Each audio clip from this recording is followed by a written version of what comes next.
15 million pesos para sa 475 na employees. Hello mga ka-trader, hello mga ka-diskarte. I am John P, your Mr. Wise Investor, ang ka-discard trader mo sa investing na easy para sa mga taong busy. Alam nyo ba mga ka-discard trader, hindi lang negosyo ang kailangan mong alagaan. Of course, pati din dapat ang ating mga empleyado.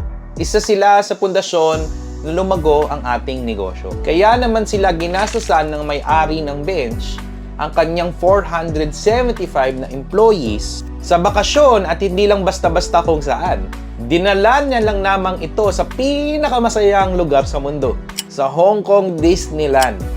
Mga empleyado niya sa Guam, sa China at sa Philippines.